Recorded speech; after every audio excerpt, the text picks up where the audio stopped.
Howdy, Simmers.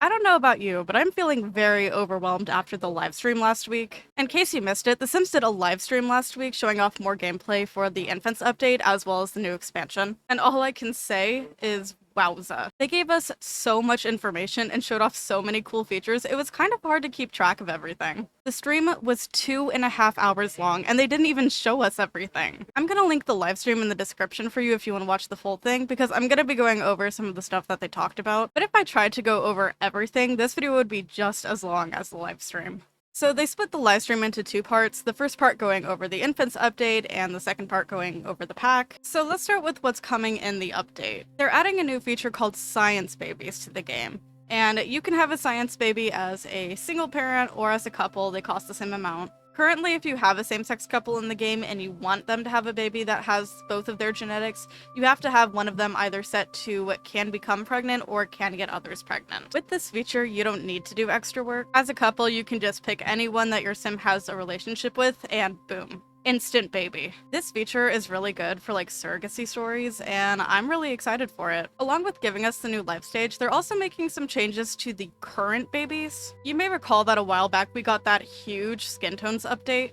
but while toddler through elder sims were all updated, the babies were left with only 3 skin tones. They're finally giving the babies those same skin tones, so with the update, they'll now have more accurate skin tones to their parents. The babies also all defaulted to having brown eyes, but now they'll have the correct genetic eye color as well. The last thing I want to talk about regarding babies is that the team is now adding feeding preferences to the game, so you can set it to where a baby and or infant prefers breast milk over bottom milk, and the Sims will feed the babies and infants that way automatically. If you wanted your baby to be breastfed, you had to manually select breastfeed every time that you wanted your Sim to feed the baby. With the update, you'll only have to select it once. Obviously, the biggest thing about this update is the infants, and with infants comes chaos. Unlike the current babies, the infants aren't tied to their bassinets. They'll be able to get around the house on their own and probably get into things they shouldn't. But they're adding a way to keep infants and even toddlers from getting into places you don't want them to be in. And this is called baby proofing. You've probably heard of it.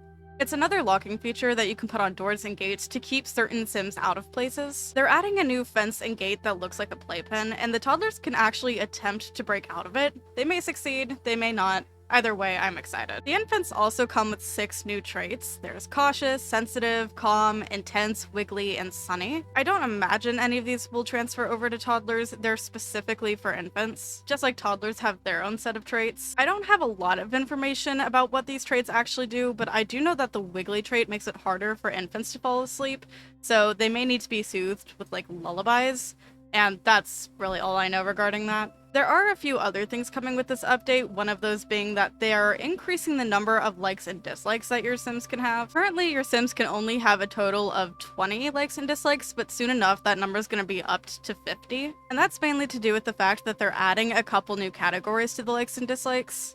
Those categories are sim characteristics and conversation topics. Now, I think that the categories are coming with the expansion, but the number increases base game. And lastly, regarding the update, they're reorganizing the pie menu to make it easier to find interactions. Over the last 9 years, we've gotten a lot of DLC, and most of those DLCs add new interactions. It can be really frustrating when looking for a specific interaction because there's just so many. It's an endless thing of hitting the more choices button until you find the interaction that you're looking for.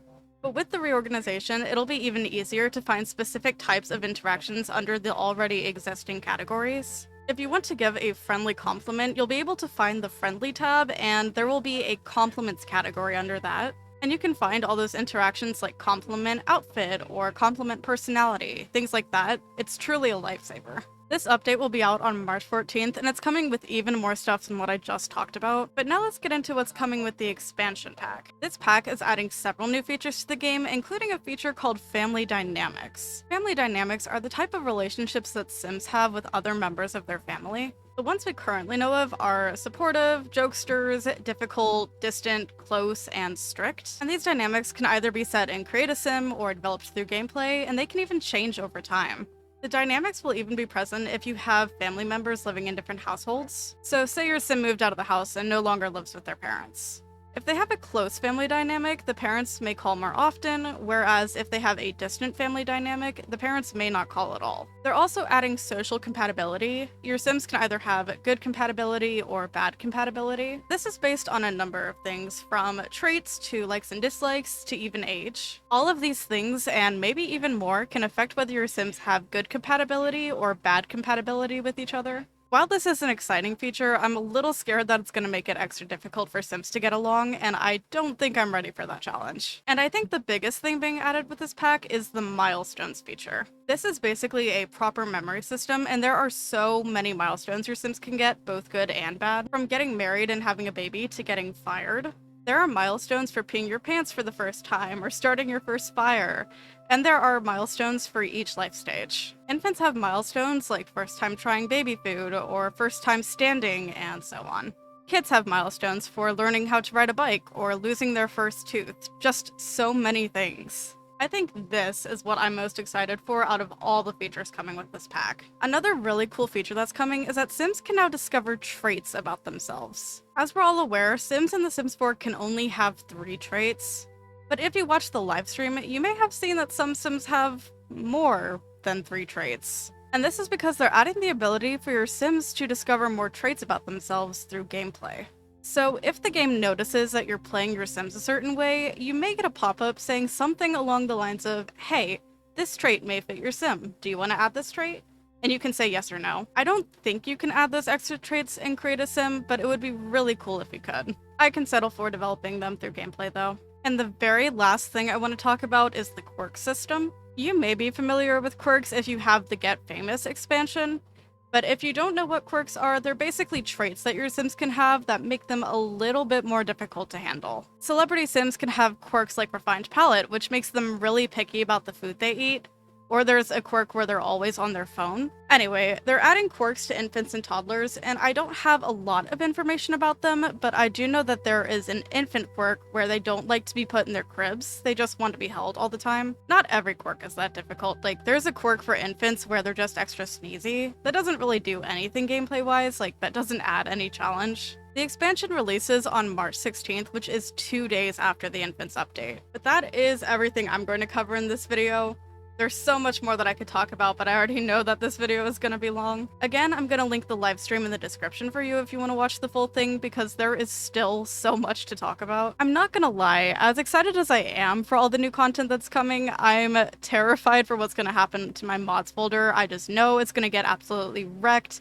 So much is going to break. But fingers crossed that everything gets updated quickly, because I have a lot of CC and mods and I don't know how I'm gonna live without them. Let me know in the comments what you're most excited for. Are you ready for mods and CC to break? And with that, I'm gonna go. Thank you so much for watching. If you enjoyed the video, subscribe to the channel and make sure you have notifications on so you don't miss anything. Be sure to follow my socials, links are below. I'll see y'all soon. Bye!